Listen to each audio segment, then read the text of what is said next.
Assalamualaikum warahmatullahi wabarakatuh. Perkenalkan, nama saya Nur Wahida Nanda Yasim sebagai penceramah kelompok 5. Saya Sarfika Jumain sebagai penceramah.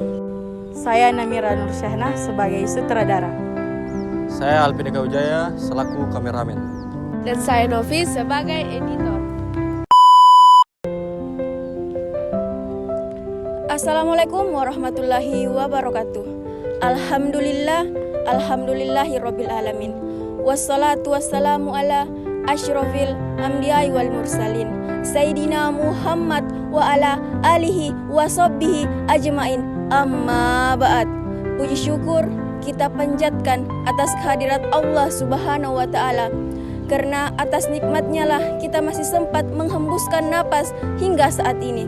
Salawat serta salam tak lupa pula kita kirimkan kepada Nabi besar Muhammad sallallahu alaihi wasallam, Nabi yang telah menjadi rahmatan lil alamin bagi kita semua. Hadirin yang dirahmati oleh Allah Subhanahu wa taala. Hari ini kita akan membahas satu topik penting yang sering terlupakan di tengah kehidupan dunia ini, yaitu tujuan hidup seorang muslim.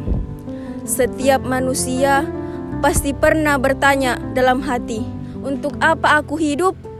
Sebagian orang mengira bahwa hidup ini adalah untuk bekerja, mencari uang, berkeluarga, dan menikmati dunia.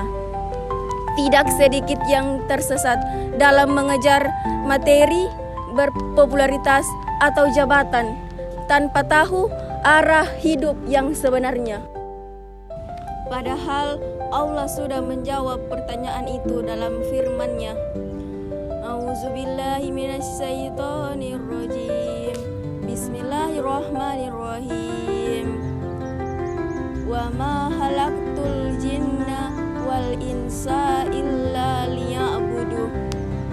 Dan aku tidak menciptakan jin dan manusia melainkan supaya mereka mengabdi kepadaku. Inilah jawaban paling jelas. Tujuan hidup kita adalah untuk beribadah kepada Allah. Ibadah di sini bukan hanya terbatas pada sholat dan puasa, tetapi mencakup seluruh aspek kehidupan yang diniatkan karena Allah Subhanahu wa taala. Ketika belajar karena Allah itu ibadah. Saat kita belajar untuk menafkahi keluarga, itu juga ibadah. Bahkan tersenyum kepada orang lain bisa menjadi ibadah jika diniatkan dengan ikhlas. Namun sayangnya banyak dari kita yang lupa. Kita terlalu sibuk dengan urusan dunia hingga lupa mempersiapkan akhirat. Dunia ini hanyalah tempat persinggahan sementara. Kita sedang dalam perjalanan menuju akhirat. Maka jangan sampai kita tenggelam dalam fata morgana dunia, lalu lupa pada kehidupan yang abadi. Nabi Muhammad SAW bersabda, gunakan 5 perkara sebelum 5 perkara. Masa mudamu sebelum tua, masa sehatmu sebelum sakit, masa kayamu sebelum miskin, dan masa luangmu sebelum sibuk. Hadis riwayat Al-Hakim. Ini adalah peringatan yang sangat berharga. Waktu yang kita miliki sangat terbatas, maka gunakanlah dengan sebaik-baiknya untuk beribadah dan memperbaiki diri.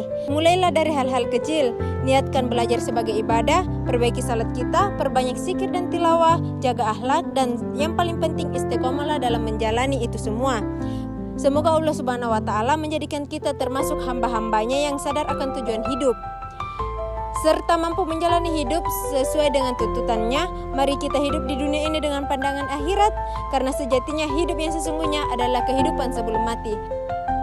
Demikian ceramah dari kami, kurang lebihnya mohon dimaafkan. Wabillahi taufik wal hidayah. Wassalamualaikum warahmatullahi wabarakatuh.